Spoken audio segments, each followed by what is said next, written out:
Bonjour à tous, chers fans de hockey junior. Bienvenue à une autre édition du balado aux quatre coins, une présentation de Carlsberg. Aujourd'hui, une émission chargée. On revient sur le match des espoirs de la Ligue canadienne de hockey et les meilleurs jeunes joueurs américains qui a eu lieu dans l'Ouest la semaine dernière. On va également parler de la Coupe La 55 et toutes les autres actualités de la Ligue avec Raphaël Doucet. Et en entrevue aujourd'hui, c'est la deuxième fois qu'un joueur revient au podcast. Maddox Dagenet, à qui on avait parlé dans le cadre du repêchage de la LHJMQ l'an dernier à Québec, l'été dernier, pas tout à fait un an ça. Eh bien, Maddox revient justement de ce match des espoirs de la Ligue canadienne et ça va bien pour lui par les temps qui courent. C'est son année de repêchage. On a beaucoup à parler avec le jeune joueur de centre des Remparts de Québec. Je vous rappelle de vous abonner à la chaîne YouTube de la LHJMQ si jamais c'est pas fait. Et j'en profite également pour vous dire que ce podcast est disponible sur toutes les bonnes plateformes de balado-diffusion en format audio. OK, sans plus tarder, allons jaser de l'actualité de la semaine avec Raph Doucet. Et comme chaque année, le mois de décembre en est un qui est très occupé dans la LHJMQ à travers la Ligue canadienne de hockey. Bien sûr, on commence tous à regarder ce qui va se passer au championnat du monde de hockey junior. Et il y a des beaux événements qui sont en cours ou qui ont été disputés dernièrement. Et c'est Raph Doucet qui est de retour cette semaine pour en parler. Raph, comment ça va? Salut mon Max, ça va bien toi? Ça va bien, ça va bien. Je suis excité. Le championnat du monde de hockey junior s'en vient bientôt. C'est pour plusieurs. Pour plusieurs, c'est le classique des fêtes. Je sais pas Oui. toi quelle place que ça occupe, surtout maintenant que tu travailles à la Ligue, là.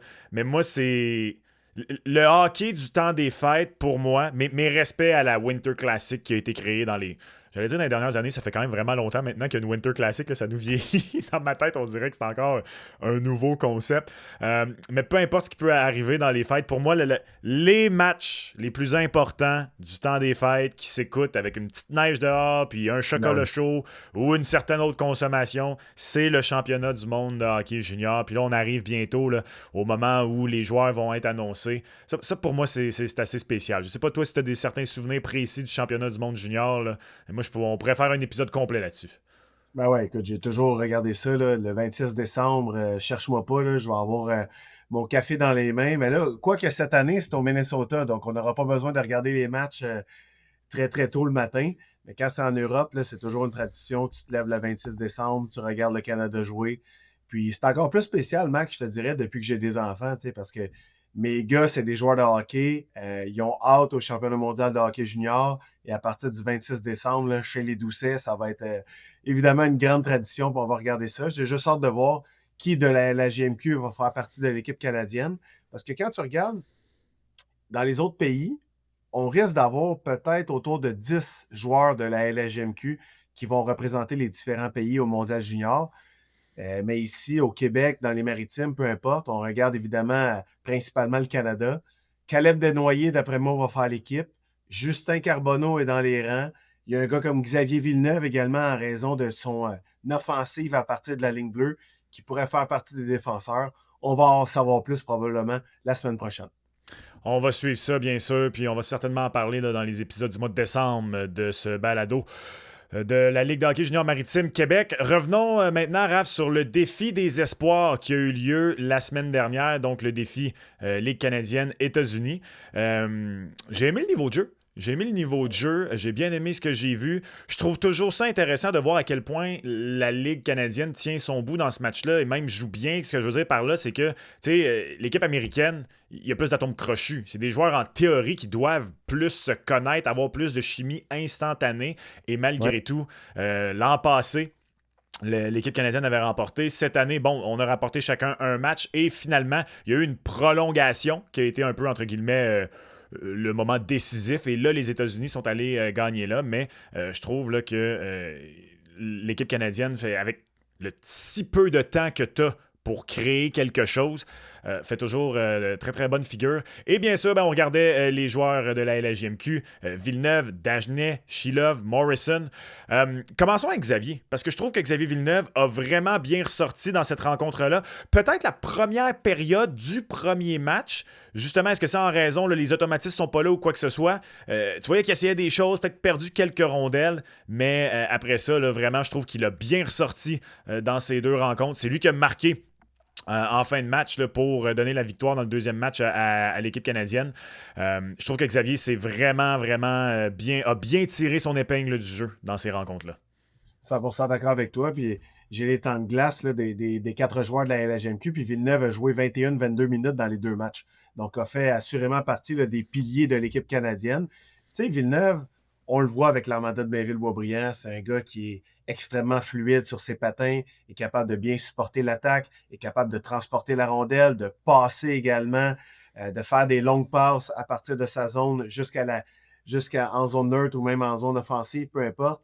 Mais Xavier Villeneuve, moi, ce que je voulais voir quand il est les meilleurs contre les meilleurs, et ça, je parle du match des espoirs à Sherbrooke dans la LHMQ et également au défi des espoirs de la Ligue canadienne, c'est comment il est capable de défendre, comment il est capable de s'en tirer également physiquement face à des gros attaquants américains.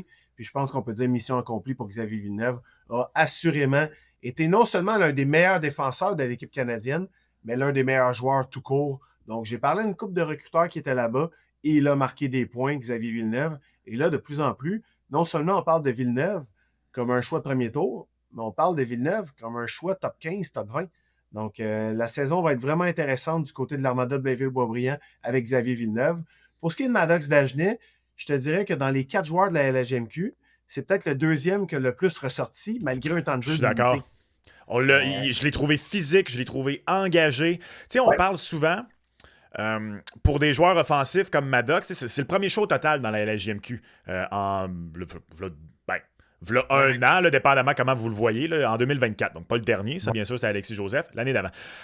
C'est un joueur, en théorie, offensif. C'est un joueur de premier trio dans la LHJMQ. Et on parle souvent, tu sais, à part les exceptionnels, ceux qu'on sait déjà qui vont continuer à être des joueurs extrêmement offensifs, de premier trio presque garantis dans la LNH, il faut ajouter des cordes à notre arc. Je trouve que Zach Bolduc est un parfait exemple. C'est un double marqueur de 50 buts dans la LHJMQ. C'est un gars au tir redoutable. Et c'est un gars qui, pour s'installer rapidement dans la LNH, comme il l'a fait l'an passé avec les Blues et maintenant avec le Canadien, est allé puiser dans les autres atouts dans son coffre. Dans son cas, le coup de patin et l'échec avant, sans être Tom Wilson. C'est un gars qui a un excellent échec avant, qui est capable d'étirer la glace. Et je pense que Maddox est ce genre de joueur-là. S'il va avoir une belle carrière professionnelle dans la Ligue nationale de hockey, il va être le type de joueur qui va devoir ajouter des cordes à son arc. Et dans ce match-là, c'est un très, très petit échantillon, mais il a montré du moins un désir et une capacité à jouer physique. Je trouvais qu'on le voyait beaucoup sur les mises en échec, on le voyait beaucoup sur l'échec avant. C'est un gros bonhomme, Maddox. Et j'ai trouvé qu'il s'est très, très bien servi de ses atouts. 100% d'accord avec toi. Puis, tu sais, je le regardais dans les pratiques là, avec l'équipe canadienne. Tu sais, Maddox Dagenet a un tir de la Ligue nationale. Là. Aucun doute là-dessus. Là. Tel père, tel fils, hein? De toute l'équipe LCH, il a assurément l'un des meilleurs tirs. Ah, c'est intéressant. Et moi, Maddox, ce que je voulais voir, c'est à quel point, justement, il allait être capable de s'impliquer. Puis, tu sais, s'impliquer, le Max, là, je parle pas de ramasser un gars et de l'envoyer dans la troisième rangée. Non, pas besoin. Il doit se servir de son gabarit. 6 pieds 3, 195 livres. Il doit aller dans les coins de patinoire. Il doit être lourd le long des bandes. Il doit aller devant le filet. Il doit être capable de bousculer les défenseurs adverses et d'être capable de dévier des rondelles ici et là ou de prendre des retours.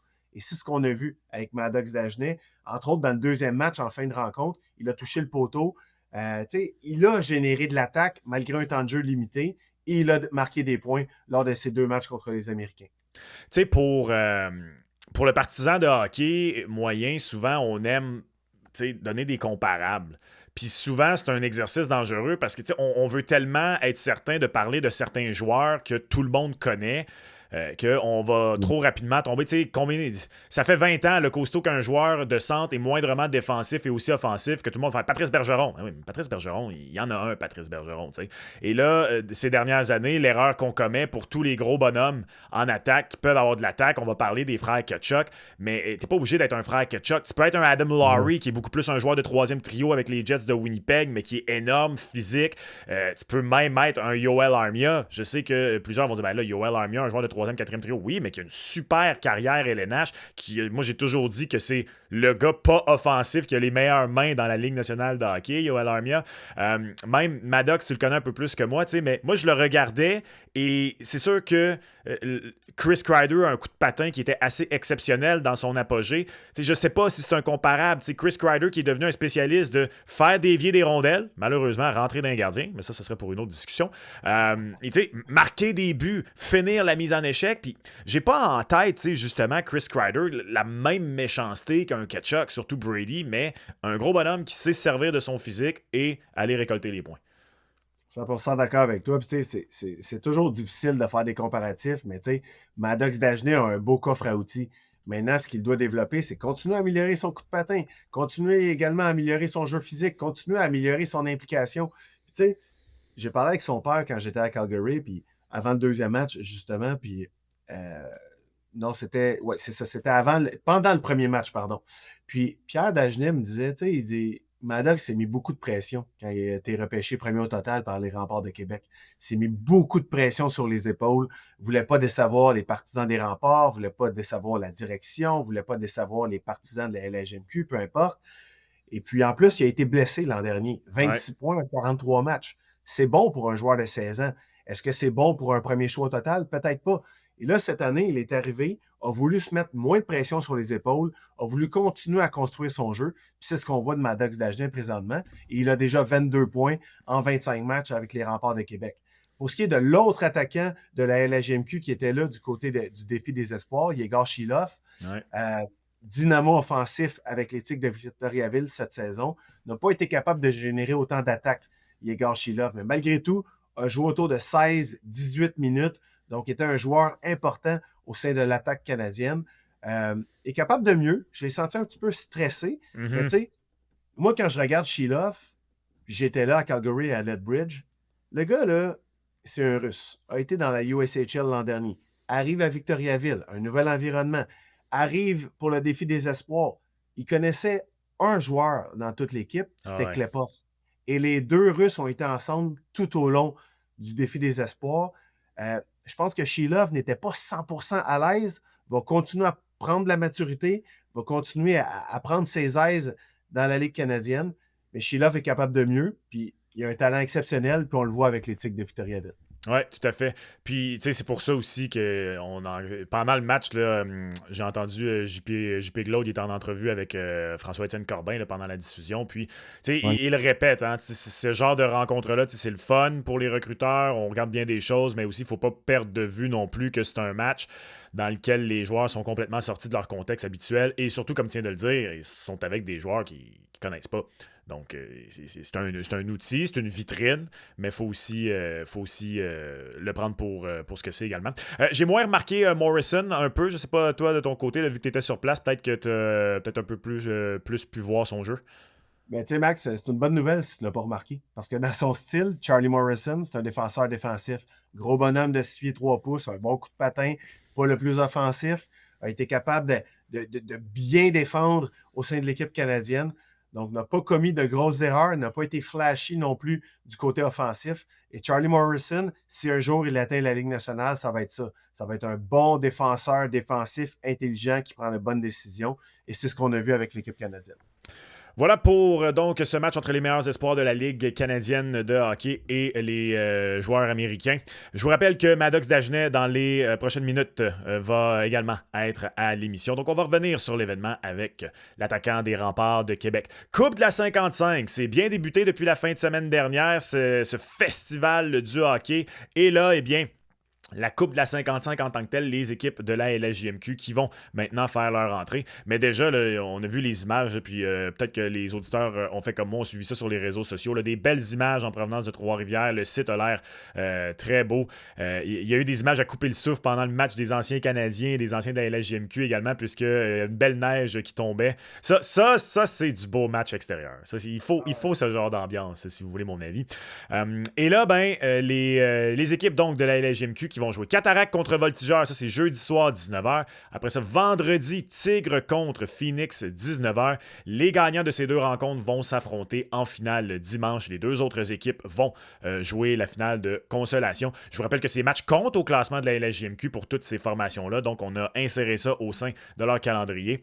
Ça va être le fun, Raph. J'ai hâte de voir ces équipes-là. Les Voltigeurs de Drummondville qui avaient eu une superbe séquence. On a un petit peu refroidi, entre guillemets. Les Cataractes, peut-être l'équipe à surveiller là, pour ce beau week-end d'action.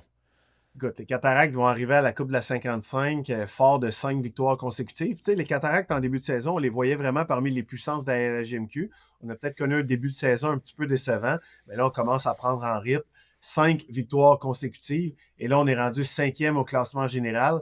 Et quand on regarde en termes de pourcentage de points, c'est ça, on est 5e aussi, mais au classement général, on est 6e. Donc, pardon pour le petit lapsus. Mais les Cataractes de Shawinigan vont affronter les Voltigeurs jeudi soir. Et du côté des Voltigeurs, c'est une équipe surprenante. Et oui, tu l'as dit, ça a été un petit peu plus difficile depuis 1 ou 2 semaines, mais quand même, les Voltigeurs font partie des 7 meilleures équipes de la LHJMQ. Et puis le lendemain, ça va être Tigre contre Phoenix. Les Phoenix qui traversent un petit creux de vague ont chuté au 11e rang du classement général. Et pour ce qui est des Tigres de Victoriaville, on avait bien amorcé la saison avec une fiche de 500 lors de nos 10 premiers matchs. Et puis là, c'est un petit peu plus difficile pour les Tigres, mais on est l'une des plus jeunes formations de toute la LHJMQ. Donc, 4 formations qui vont batailler pour la Coupe de la 55. Et pour expliquer un petit peu à nos auditeurs, là, Max, les démêlés. Donc, il y a la classique hivernale Ellipse Assurance qui dure pratiquement 2 semaines. Et lors de cette classique hivernale-là, on va batailler pour la Coupe de la 55 à compter de jeudi. Donc, on va être là. Alexandre Régimbald, également au contenu, va être là. Donc, suivez ça sur nos réseaux sociaux. Et si vous voulez aller voir la Coupe de la 55, coupe55.ca, il y a des billets encore disponibles. Et avec votre billet de match, automatiquement, vous pouvez aller voir le spectacle en soirée. Et entre autres, vendredi soir, ça va être le DJ Mike DeMero, qui est quand même connu à l'international. Donc, ça va être vraiment le fun. Ouais, pour ceux qui ont écouté le dernier épisode, Alex nous a fait un beau plaidoyer pour aller écouter le DJ set. Alors, vous le croiserez. Et comme Raph l'a si bien mentionné, d'abord, assurez-vous d'être abonné à la page YouTube de la LHJMQ pour manquer aucun épisode du balado aux 4 coins. Mais vraiment, là, en ce moment, là, pour ce genre d'événement-là, allez suivre toutes les plateformes de la LHJMQ sur les réseaux sociaux. Entre autres, vous avez peut-être vu passer là, dans le cadre du match ancien Canadien, ancien LHJMQ, André Roy qui faisait du André Roy sur le banc des anciens de la LHJMQ. Là, et il tirait la pipe à Jocelyn Thibault, disons ça ainsi. Donc, c'est du bon contenu en arrière-scène pour ce genre d'événement. Je ne sais pas si les Voltigeurs ont comme plan de ressortir le chandail vintage qu'ils ont sorti en fin de semaine. Oh. Mais... Oh, ben là, je l'aime. Écoute, là, j'ai cru voir... J'ai pas encore eu le temps parce que je travaille et j'ai pas eu le temps, mais j'ai sauvegardé ici là, un onglet parce que j'ai cru voir qu'ils les ont mis aux enchères. Les chandails. En tout cas, il était écrit, il y avait un lien là, à cliquer, là, fait que je vais aller voir peut-être qu'il est aux enchères. S'il est aux enchères, je vais peut-être aller miser sur un parce que pour ceux qui ont manqué, là, les Voltigeurs ont sorti le chandail du début des années 2000. Donc, si on enlève les logos, c'est le chandail rouge des Blackhawks de Chicago sur lequel il y a l'ancien logo des Voltigeurs. Mais écoutez, c'est le chandail qu'il portait quand moi j'habitais à Drummondville. C'est le chandail de mon enfance. Et c'est aussi le chandail que les équipes de Drummondville ont porté quand j'étais jeune.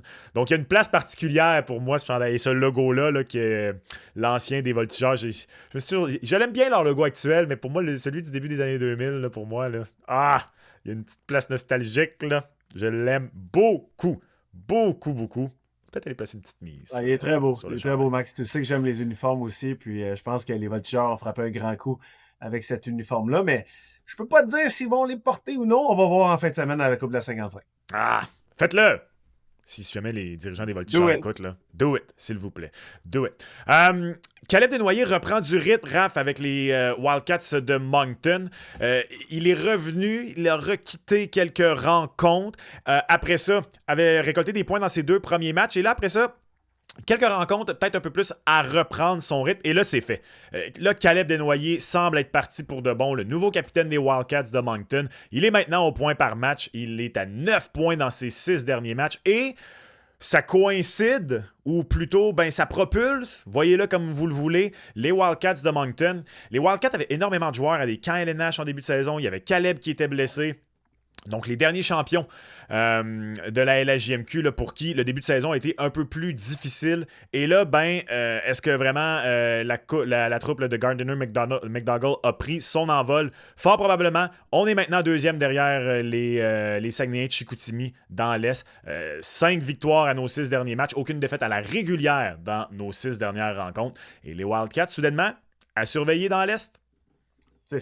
C'était une équipe à surveiller en début de saison. T'sais. Il y en a souvent dans le junior, c'est cyclique et après un championnat, il va y avoir une baisse de régime. Mais les Wildcats de Moncton, on a gardé Rudy Guimond devant les filets. 2, on a gardé Caleb Desnoyers, évidemment. Et 3, tu viens d'en parler, mais on est allé chercher beaucoup d'Américains également. Et le marché de Moncton est évidemment très attirant pour les Américains parce qu'on y parle anglais, il y a un bel aréna. Les Wildcats, c'est un bon programme de hockey. Donc, les Wildcats de Moncton qui se retrouvent présentement avec une fiche de 5-0-1 depuis 6 matchs, au 3e rang du classement général avec une fiche de 700 depuis le début de la saison. Seuls les Saguenayens et l'Armada font mieux. Écoute, Caleb est en mission. Il veut faire partie de l'équipe canadienne junior, évidemment. 9 points à ses 6 derniers matchs. Et les Wildcats, en deuxième moitié de saison, vont être vraiment à surveiller. Et en série, vont être à surveiller aussi. Et juste pour expliquer à nos auditeurs à quel point les Wildcats ont été dominants durant le mois de novembre, on va dévoiler là, aujourd'hui les joueurs du mois. Et quand tu regardes, le défenseur du mois, Tommy Blyle avec les Wildcats. Le gardien du mois, Rudy Guimond avec les Wildcats. Et la recrue du mois, Teddy Moutrin avec les Wildcats. Donc, écoute, oui, il y a Caleb, mais il y a également d'autres joueurs qui contribuent à Moncton. Oui. Et résultat des courses, on grimpe au classement. Et quel mois pour Rudy Guimond! 9 victoires en autant de sorties, une moyenne de buts alloués de 1,66 et un taux d'efficacité de 946 sur 9 rencontres. C'est phénoménal. C'est un espoir des Red Wings de Détroit et quelle trouvaille, honnêtement, des Wildcats de Moncton d'avoir réussi à le convaincre de poursuivre sa carrière dans la LHJMQ. Max, tu es un fan de gardien. Depuis qu'il a joint les Wildcats l'an dernier, en saison régulière, Rudy Guimond, c'est 30 victoires en 35 matchs. Ça veut dire là, que quand Rudy Guimond est devant le filet, les Wildcats sautent sur la glace et ont 86% de chances de gagner. Ça, là, le gardien le sait, mais l'équipe le sait également et on joue avec beaucoup de confiance lorsque Rudy Guimond est devant le filet. Ouais, avec raison. Avec raison, parce que c'est une présence vraiment stabilisatrice derrière la défense des Wildcats de Moncton. En attaque, tout un mois pour Maxime Massé. 20 points en 12 rencontres pour Chicoutimi. Et également Justin Larose. Justin Larose qui commence tranquillement, pas vite, mais attention, là, ça peut tout le temps, on sait jamais, un match phénoménal est si vite arrivé, mais Justin qui tranquillement, pas vite, là, prend une avance au sommet des marqueurs de la Ligue. Justin Larose, le meilleur marqueur de la LHJMQ présentement avec 43 points. A connu un excellent mois de novembre là, avec 21 points en 12 rencontres. Ça a été très serré pour le titre d'attaquant du mois avec Maxime Massé des Saguenayens de Chicoutimi. Et au final, Massé, 20 points en 12 matchs, 10 buts, tandis que Justin Larose en avait 9. Donc Maxime Massé, un espoir des Ducks d'Anaheim. C'est vraiment le chef de file offensif présentement avec les Saguenayens de Chicoutimi qui sont au premier rang du classement général. Mais tu sais, là-bas aussi, on a un très bon personnel de soutien. Oui, il y a Massé qui marque beaucoup de buts, qui fait beaucoup de points, mais Nathan Lecomte connaît une excellente saison. Émile Guité connaît une excellente saison également. Et à la ligne bleue, on a des gars comme Alex Wang et Petrice Boulans qui sont évidemment très, très bons pour les Saguenayens de Chicoutimi. Et Raphaël Précourt. Tu sais, il y en a qui avaient des doutes devant le filet pour les Saguenayens de Chicoutimi, mais Raphaël Précourt, depuis le début de la saison, fait partie des meilleurs gardiens de but de la Ligue. Ouais. Les Saguenayens, présentement, là, qui sont au premier rang du classement général devant l'Armada. Et c'est... On dirait que les acquisitions de l'Armada pendant l'été ont tellement été spectaculaires, je pense, je peux le dire ainsi, ou du moins, c'était des gros coups, pas on oubliait les Saguenayens, mais on semblait un peu être les dauphins. On montre que, wow, un instant, s'il vous plaît, on est tout autant dans les favoris pour gagner le titre cette année et on connaît toute une séquence. Et Max, je rajouterais ceci, dans 2 ou 3 semaines, la période des échanges des fêtes dans la LHJMQ, il va falloir surveiller ces équipes-là. Les Saguenayens vont vouloir y aller all-in cette année. L'Armada va vouloir continuer à s'améliorer. Les Wildcats de Moncton croient en leur chance de réussir le doublé. Donc ça, c'est 3 formations qu'il va falloir surveiller. Et dans le camp des vendeurs, ben, les 2 prochaines semaines, là, jusqu'à la pause des fêtes, là, ça va être très, très, très important parce que est-ce que les Sea Dogs de Saint John vont vouloir être vendeurs? Les Tigres de Victoriaville, ça va être une autre équipe à surveiller également du côté des vendeurs parce que présentement, la seule équipe qu'on sait qu'elle va être vendeuse avec 4 victoires en 27 matchs, c'est le Dracard de Bécomo. Mais les Sea Dogs, les Tigres, les Olympiques, les Foreurs, les Eagles, c'est très serré dans le bas du classement. Donc, les 2 prochaines semaines vont être très intéressantes. Ouais, très, très hâte de voir si une équipe va faire le coup de circuit devant le filet pour Lucas Beckman du Dracard de Bécomo, Non. mais on n'est pas rendu là encore. Je veux juste, Raph, un petit mot sur Philippe Veilleux, parce qu'il est au 2e rang des marqueurs de la LHJMQ présentement, et il n'a pas été repêché l'été dernier. Et je trouve que c'est une belle histoire présentement, une belle histoire pour les jeunes à regarder ce gars-là. Tu sais, puis en plus, Philippe, il y a une histoire un peu particulière. Là. Il avait été viral sur les réseaux sociaux quand il était jeune en raison de son maniement de rondelles et tout ça. C'est pas le plus gros des bonhommes. C'est un joueur à caractère très offensif. Et malgré ça, pas repêché au dernier repêchage. Et qui sait ce qui peut arriver à l'an 2. Tu sais, oui, des fois, après ça, c'est un contrat professionnel comme joueur non repêché, mais la quantité de joueurs qui sont choisis à leur 2e année d'éligibilité au repêchage et qui, en plus, peuvent devenir d'excellents joueurs et même aller jusqu'à être carrément repêché en première ronde. Je pense à David Perron qui avait été repêché en première ronde à sa 2e année d'éligibilité. Il faut dire que David Perron, on le rappelle souvent, là, c'est un contexte un peu particulier. Il jouait junior 3A à son année de repêchage et c'est la définition même d'un late bloomer, là, David Perron. Mais tout ça pour dire que sait-on jamais ce qui peut arriver pour la suite des choses pour Philippe Veilleux. Et, tu sais, c'est son année, entre guillemets, post-repêchage. C'est pas un 19 ans, c'est pas un 20 ans. Donc, qu'il fasse ça présentement, ben chapeau. Je trouve que c'est un bel exemple de travail, de dévouement, ce qu'il fait, et de persévérance. Alors, bravo à Philippe Veilleux pour cet excellent début de saison. Persévérance, résilience. Il y a eu une claque l'an dernier qui n'avait pas été repêchée. Il y a eu une deuxième claque quand la centrale de recrutement de la Ligue nationale ne l'a pas invité à notre match des espoirs, parce qu'il faut expliquer que ce n'était pas nous qui décidions des joueurs, c'était la centrale de recrutement de la Ligue nationale en fonction du classement du repêchage 2026. Mais malgré tout ça, Philippe Veilleux, lui, il continue à mettre ses bottes de travail, il continue à produire avec les Foreurs de Val-d'Or. L'an dernier, 87 points. Cette année, 38 points en 25 matchs. Puis tu sais, je ne sais pas, Philippe Veilleux, s'il va être repêché en 2026. Je ne sais pas, il va être où dans 2, 3, 4, 5 ans, peu importe. Mais s'il continue à jouer comme ça, il va attirer l'attention d'une équipe de la Ligue nationale. Puis si ce n'est pas la Ligue nationale, ça va être la Ligue américaine ou la ECHL ou ça va être l'Europe. Donc, il met les chances de son côté pour un jour atteindre les rangs professionnels. Puis après ça, une fois que tu es chez les pros, on ne sait pas ce qui peut arriver. Tu sais, quand je regarde Philippe Veilleux, je pense souvent à un gars comme David Desharnais. Tu sais, David Desharnais, 5 pieds 7 pouces, il a dû passer par la ECHL, puis après ça, la Ligue américaine, puis après ça, il a fait sa place dans la Ligue nationale. Est-ce que Veilleux va jouer un jour dans la Ligue nationale? Je ne le sais pas. Mais il fait tout en son pouvoir et en son possible présentement pour attirer l'attention, que ce soit Ligue nationale, Ligue américaine, Europe, peu importe. Chapeau à lui. Oui, tout à fait d'accord. Alors, un excellent début de saison. Ben, à ce stade de l'année, on peut commencer à parler d'une excellente saison en cours et non pas d'un excellent début de saison. Max, on arrive à la mi-saison pratiquement. Le temps des fêtes, là, c'est la mi-saison. Ça va trop vite. Incroyable. Ah, comme la neige a neigé. Le temps passe trop vite. Raph, toujours un plaisir. Bonne route vers Trois-Rivières pour la Coupe de la 55. Et ben, on se reparle très bientôt. Salut mon Max, merci. Et il est de retour de l'Alberta où il revient de jouer les matchs des espoirs de la Ligue canadienne de hockey face aux meilleurs espoirs américains. C'est l'attaquant des Remparts de Québec, Maddox Dagenet, qui se joint à l'émission. Maddox qui se joint à l'émission pour une deuxième fois. On l'avait rencontré au repêchage de la LHJMQ à Québec l'été dernier. Maddox, comment ça va?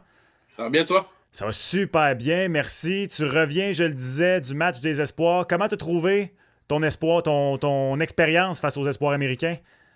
Ouais, c'est une belle expérience. Juste avoir la chance de. C'est une petite rivalité, là, je dirais. C'était quasiment Canada contre les États-Unis, désolé. Non, c'était vraiment le fun. Vous le traitiez comme ça un peu? Un match de rivalité Ouais. entre vous autres, les gars? Vous le disiez, puis c'est important de battre les Américains? Ouais, dans la chambre, on se parlait de ça. Là. C'est comment avec les autres joueurs pour un événement comme ça? Parce que vous êtes les meilleurs espoirs au pays. pas mal certains d'entre vous, vous connaissez certainement, vos chemins se sont peut-être croisés à d'autres moments jusqu'ici dans vos parcours. Bon, c'est sûr, les Québécois, toi et Xavier, vous devez vous connaître, mais on a-tu le temps un peu de fraterniser, de jaser un peu, ou c'est tellement rapide ces rencontres-là? Ça se passe comment, la fratrie avec les autres gars? Ouais, tu sais, c'est sûr, j'en connaissais un peu, tu sais, je sais que les camps de Team Canada ou les tournois, j'ai joué aussi en Ontario. Ben, Ouais. tu sais, juste d'arriver là, puis tu connais des gars, puis juste de mieux connaître des gars, puis en connaître d'autres, tu sais, c'est vraiment le fun, là. C'est, y a- Je suis Vas-y, curieux vas-y. dans ce genre de rencontre-là. On veut impressionner les recruteurs, on veut impressionner les équipes de la Ligue nationale de hockey. En même temps, j'imagine, on est conscient du contexte en tant que joueur. C'est pas tes coéquipiers sur la glace dans le sens où t'as pas les mêmes habitudes que tu vas avoir avec tes coéquipiers des remparts. Les automatismes, peut-être non plus, sont pas là. Au sein même de la rencontre, t'as peut-être pas le même rôle que tu vas avoir avec les remparts de Québec. Comment ça joue ça dans ta tête? Puis comment on se prépare à ce genre de match-là où on est un petit peu sorti de nos habitudes, mais en même temps, on veut impressionner les recruteurs qui sont là? Ouais, c'est sûr, tu sais, il y avait beaucoup de talent quand je suis arrivé là. Tu sais, je savais que j'avais peut-être pas ma place en powerplay, mais je suis arrivé là, puis tu sais, je voulais juste compétitionner, puis montrer que j'avais au scout, quoi. Tu dis que tu n'avais peut-être pas ta place en avantage numérique, tu voulais montrer ce que tu avais. J'ai eu la chance de regarder les matchs, puis moi, ce qui m'a frappé, c'est que tu étais super physique. On t'a vu sur l'échec avant, on t'a vu donner des mises en échec.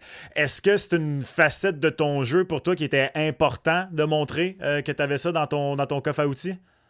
Ouais, je pense que c'est important de pouvoir frapper, mais ça vient juste de compétitionner. Je pense que tu sais, quand tu compétitionnes, tout vient, tu sais, l'aspect physique, juste d'être sharp avec la rondelle. Est-ce que t'aimes ça, frapper? T'es un gros bonhomme quand même, là, mais c'est pas tout le temps automatique. T'aimes-tu ça quand ça joue rude dans les coins? Ouais, ça défoule des fois. Qu'est-ce que tu aimerais peut-être justement ajouter comme corde à ton arc au fil là, de ce qui va être le reste de ta carrière junior, de te rendre dans les professionnels? On sait que tu as un excellent tir. Je viens de parler de ta charpente, ça. Bon, on le choisit pas, mais ça fait quand même partie de ton coffre à outils. Je suis convaincu que c'est le genre de choses que les recruteurs aiment beaucoup de toi. Mais s'il y avait un aspect de ton jeu là, sur lequel tu aimerais peut-être travailler dans les prochaines semaines, dans les prochains mois, ce serait quoi? Ben, tu sais, l'aspect physique, je dirais, tu sais, j'ai essayé de le montrer aux scouts que je pouvais jouer de même là-bas. Mais tu sais, faut que je l'amène aussi à Québec, là.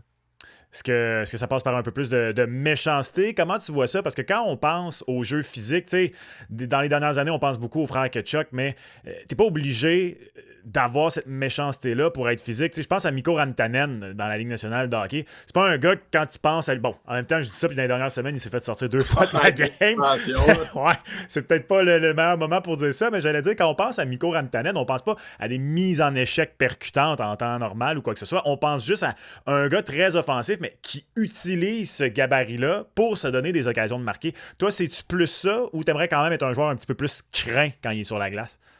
Ouais, je pense c'est une bonne référence, Rantanen. C'est, il frappe pas pour rien. Je pense qu'il frappe pour créer quelque chose, là. C'est, il frappe pour créer de l'espace à ses coéquipiers ou genre, mettons, les loose pucks. C'est ça que j'essaie d'amener dans ma game. Puis, je pense que je l'ai très bien fait à Calgary. Je te parle de Rantanen, mais y a-tu, toi, un joueur ou des joueurs dans la Ligue nationale de hockey sur qui tu bases ton jeu, que tu regardes et tu dis, ouais, ça, c'est le genre de game complète que j'aimerais être capable d'amener dans une rencontre? Tu sais, j'aime bien Tage Thompson. C'est sûr Oh. que il a un gros bonhomme. Je pense qu'il est plus haut que moi, mais tu sais, c'est un joueur que j'aime ça regarder. Tu sais, il a vraiment un bon lancer. C'est un gros bonhomme, il frappe. Tu sais, il est capable de jouer dans les deux sens de patinoire. C'est un joueur que j'aime ça regarder. Des mains de velours aussi, malgré les 6 Ouais. pieds 6. Là. Moi, ça me fascine. Ça me fascine aussi son. Ben, j'allais dire son petit bâton. Il est probablement quand même très grand, son bâton, mais pour lui, il a l'air petit, justement, puis ça lui permet d'avoir ce maniement de rondelle-là. Toi, le bâton, on le garde à quelle hauteur, Maddox, toi, dans ton cas? Ah, la bouche. La Pas bouche? autant que lui. Ouais, La pas bouche? autant que lui. En patin, la bouche. Ouais. OK, c'est correct. C'est un bon ratio. Ah, Ça. Un peu plus haut quand on est défenseur, puis un peu ouais. plus bas quand on est attaquant. Si on revient un peu au rempart, Maddox, collectivement, peut-être pas le début de saison que vous auriez souhaité, les résultats sur la glace dans les victoires et les défaites, mais ça va bien depuis quelques temps. Comment tu trouves le jeu de votre équipe dans l'ensemble depuis le début de l'année? Puis là, comment tranquillement, là, on sent peut-être que c'est en train de se replacer pour vous? Ouais, je pense que, tu sais, au début de l'année, on a beaucoup de nouveaux joueurs qui sont venus. Donc, peut-être la chambre n'était pas aussi proche qu'elle est en ce moment. Mais je pense que l'aspect principal, c'est juste d'être proche. Je pense qu'on est vraiment une équipe proche en ce moment. Puis ça déflecte sa glace. Là. Je pense que on gagne à cause qu'on est vraiment proche. C'est ta deuxième saison dans la Ligue de hockey junior majeur du Québec. Tu as déjà 22 points en 25 matchs. Comment vois-tu peut-être le jeu un petit peu plus différemment pour toi cette deuxième saison? Est-ce que la game a ralenti un brin? Est-ce que simplement l'expérience de l'an dernier t'a permis d'arriver avec un état d'esprit différent pour bien commencer l'année? Comment tu trouves ça, cette expérience-là maintenant avec une saison derrière la cravate, derrière les épaulettes, hein, on va dire ça de même? Ouais, c'est sûr que tu arrives à 16 ans, t'es pas peut-être t'es plus petit, t'as pas l'expérience de jouer dans une ligue comme ça, mais tu t'arrives à 17, tu sais, l'été, tu t'entraînes vraiment fort parce que tu sais comment ça se passe quand tu t'embarques sur la glace, mais tu sais, juste arrivé à 17 ans, t'es plus confiant sur la glace. Dans la chambre, tu pognes un rôle de leader, mais juste d'être confiant dans les coins de patinoire, je pense que c'est vraiment important. Tu avais été le premier choix au total de ton année de repêchage dans probablement le plus gros marché de la LHJMQ à Québec. Comment tu regardes en rétrospective ton année recrue? Tu avais eu une blessure également là, qui t'a remplacé l'an dernier. Trouves-tu, si tu pouvais déjà juste revenir un an en arrière, donner une tape sur l'épaule du Maddox il y a un an, tu te dirais-tu, mets-toi un petit peu moins de pression, amuse-toi. Comment tu as vu ça ta première année? Puis qu'est-ce que tu amènes comme expérience de différente cette année? Ouais, c'est sûr que en m'en venant l'année passée à Québec, c'est sûr, il y a un peu de pression. Là. Tu sais, il y a un gros marché comme ça avec les fans. Tu sais, les fans sont extraordinaires ici. Donc, ouais, c'est sûr qu'il y avait beaucoup de pression dans l'air. Mais je pense, tu sais, les 20 premières games, je pensais pas trop à ça. J'essayais juste de jouer au hockey, avoir du fun. Puis je pense que ça a bien marché. C'est sûr que les blessures, ils ont ralenti un peu le plan. Mais tu sais, on a travaillé fort avec. J'ai travaillé fort avec Eric. Puis ça m'a aidé, mais c'est sûr qu'à revenir des blessures, c'est peut-être pas aussi facile que ça. Deuxième rang pour les marqueurs chez les Remparts jusqu'ici cette saison. Meilleur buteur des Remparts, donc un très bon début de saison pour toi jusqu'ici. Je reviens, je viens de penser à ça. Ton père était en Alberta pour la Classique des Espoirs, le match des Espoirs. Ouais. Puis Raph Doucet, à qui je parlais juste avant de te parler, il disait que Pierre, ton père, il disait que c'est un marathon, c'est pas un sprint. C'est quoi son importance peut-être dans ton parcours vers la LNH, particulièrement cette année, vu que c'est ton année de repêchage LNH? Il l'a vécu, bien sûr. Qu'est-ce qu'il t'apporte cette année de plus, peut-être, ton père? Ouais, c'est sûr que après chaque game, il me donne des aspects positifs, mais négatifs aussi. Là. Quand je joue pas une bonne game, je le sais. Il me le dit. Ouais, Je pense qu'on se le fait tous dire, de toute façon, par papa. ouais, C'est... c'est mon père, des fois, tu sais, t'en laisses un peu de côté, mais c'est un joueur national, donc faut que je l'écoute. Mais en parlant du marathon, ouais, je pense qu'il a vraiment raison. Tu sais, on a juste 22 games 25, désolé. 25, puis j'en ai joué 2 là-bas. Il en reste du hockey, puis tu sais, ils vont pas drafter un joueur aujourd'hui. Il en draft en juin, donc il en reste beaucoup de hockey. Ouais, puis en draft en juin, puis pour les 10, 15 prochaines années, idéalement. Donc, même après le repêchage, ça demeure un marathon. Je suis curieux, qui gagnerait un concours de tir de barrage en ce moment, entre Pierre et Maddox, là, en 2025? Ah, je pense qu'il l'a en ce moment. Ah! Encore? Ouais, je pense que Euh. il était très bon en shootout. Je pense qu'il me l'a dit une couple de fois. Es-tu déjà allé voir ses faits saillants? Ouais, ouais. Ouais, il y a une vidéo à cause, je pense, de trajectoire. Ouais, effectivement. Effectivement. Euh, Tu vis présentement le processus d'un joueur qui pourrait se faire repêcher au mois de juin prochain. Au moment où on se parle, tu as eu des rencontres avec des recruteurs là, un peu plus tôt aujourd'hui. Comment tu vis ça, ce processus-là jusqu'ici? Puis comment tu apprécies ça même de parler à des recruteurs de la LNH comme ça cette année? Je pense que c'est une belle expérience. Juste de. Tu sais, l'année passée, on avait Quinn, Straka, plusieurs autres. Tu sais, on les voyait rencontrer des joueurs, donc, des scouts, désolé. C'est juste c'est une belle expérience. C'est après game, tu vois des scouts, surtout pendant les games. À Québec, il y en a tellement. Donc, à chaque game, il faut que tu te présentes. Mais juste d'avoir l'expérience, de savoir les questions qu'ils posent, puis comment ça se passe au prochain level, c'est extraordinaire. Est-ce que déjà à ce stade-ci, il commence avec les questions un peu pièges ou c'est encore un peu plus en mode relax, apprendre à se connaître? Non, non, pas encore, pas encore. Est-ce que tu as déjà préparé ta réponse à la question quel animal serait Maddox Dagenet? Non, non, c'est pas encore. Tu sais pas encore? Ok, attends un peu, on va essayer de réfléchir. Là. Un gros C'est quand bonhomme même qui tout, veut. celle-là. Euh, Moi, je te recommanderais un orignal, tiens. Ah ouais, pourquoi? Ben, premièrement, je sais pas si tu as déjà vu un orignal. Ah, c'est gros. C'est gros en tas. C'est gros en tas, c'est physique. Et ça a. Je sais pas comment dire, ça a une espèce de prestance. C'est comme céleste. On dirait que tu le regardes, ça a l'air tout tranquille.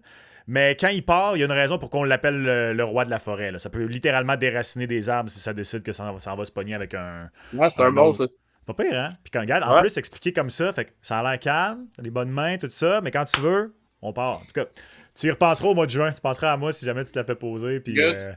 tu me le diras si t'es allé avec l'orignal. Je conclue tout le temps ces entrevues, Maddox, avec des questions un peu plus en rafale. Fait que casse-toi pas la tête. Première chose qui te vient à l'esprit, puis tu réponds avec ça, puis c'est pour le fun de toute façon. Je veux qu'on commence, puis je trouve ça d'adon parce qu'on a vu la semaine dernière, là, ils ont fait une vidéo avec toi, avec ton tape job, comme on le dit. Mais je pose tout le temps la question aux jeunes, y a-tu une pièce d'équipement que t'es peut-être plus piqué, plus capricieux? Ça peut autant être l'aiguisage des patins qui doit être exactement de telle façon. Il y en a certains, ça va être les gants. Toi, c'est-tu le tape job ou il y a quelque chose d'autre là, que tu sais que si c'est pas exactement comme tu le veux, ça va te déranger pendant une partie? Mes gaps, mes pads, tu sais, la paume du gant, je le coupe. Je peux Le regarder. pouce? Ouais, Ouais, il faut qu'il soit détaché, là, comme de la ouais, protection. Ah ouais, exact. hein? Ouais, puis les Ok. pads, tu sais, la protection en haut, je le coupe. J'aime pas ça. Ça non plus. Ah ouais, hein? Hey, c'est drôle, j'avais reçu une paire de pads usagés qui c'était comme ça, puis je me demandais pourquoi, puis là, depuis, j'ai changé, puis je remarque que ça me pogne tout le temps dans les culottes, puis je suis sur le bord de le Ouais, faire, moi aussi. pas le fun. Ouais, non, c'est fatigant quand ça fait ça, quand ça remonte par-dessus les pants, là. Non, Ouais, exact. c'est pas le fun, ça. Fait que les gants et les pads, j'aime ça, une question de confort. T'es pas encore aussi fou, par contre, que Kirill Kaprizov, là. Je sais pas si t'as eu la Ah, chance de voir. Pour ceux qui savent pas, allez voir les gants et les patins, je pense, de Kirill Kaprizov. C'est quelque chose, tout ce qui enlève de l'équipement. À part le centre Vidéotron, t'as pas le droit de répondre le centre Vidéotron. De toute façon, on sait que ce serait ça la réponse. L'endroit où t'as le plus de fun à jouer dans la ligue, ce serait où et pourquoi? Halifax. Ouais, hein? Ouais, l'année passée, on a joué le match d'ouverture pour eux. Tu rentres à la glace, tu te fais te bouer, puis ça shake. C'est une expérience. Ah, c'est drôle. Québec et Halifax, très très souvent, les deux villes qui sont les plus souvent mentionnées. Ouais. Tiens, puisque je parle à un joueur de Québec, là, ça passe ou ça casse l'Avalanche qui portait le chandail des Nordiques? Non, c'était une bonne game à regarder. J'aime ça. En échappé, tir ou feinte? Je vais aller avec la shot. Ouais, hein? Faut que je les plus la shot. Là. Ouais. Mais t'as un bon tir de toute façon, fait que c'est dans ton arsenal. McKinnon ou McDavid? Hey. McKinnon, cette année, je Oh! pense. Il est en feu en ce moment, donc je vais y aller avec McKinnon. Qu'est-ce que t'aimes peut-être dans le jeu de Nathan McKinnon? Si t'avais une chose à prendre, là, que tu dis, ouais, ça, faut que j'essaye de l'appliquer, ça serait quoi? Il y en a beaucoup. Ben, les affaires que j'aimerais. Euh, son explosion. Ouais, hein? Ouais. Ouais, je pense qu'il n'a pas comme lui.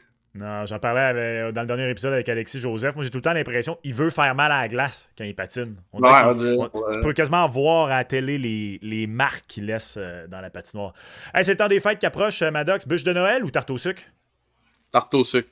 Oh, sans hésitation. Non, j'aime bien ça. OK, OK. Pas trop un gars de chocolat. Plus de sirop Non, d'érable. pas J'aime ça. chocolat, juste tu vas voir. OK, correct. Hey Maddox, merci beaucoup d'être passé à l'émission aujourd'hui. Je te souhaite une bonne suite de saison avec les Remparts. Je vous souhaite que ça continue de bien aller. La Ville de Québec, c'est le fun quand les Remparts vont bien. On vous souhaite une excellente saison. Puis je te souhaite encore une fois une bonne année de repêchage. Je te souhaite que ça continue puis que tu puisses monter puis être repêché là où tu as envie et là où tu le mérites dans la prochaine année. Qu'est-ce qu'on te souhaite pour le reste de ta saison, en terminant? Être en santé. Ah, si bol. Si jeune et si sage. J'aime ça. C'est pas pire, ça. On peut tous l'appliquer, ça. Hey, Maddox, un gros merci, puis on s'en parle bientôt. Merci à toi. Bonne journée.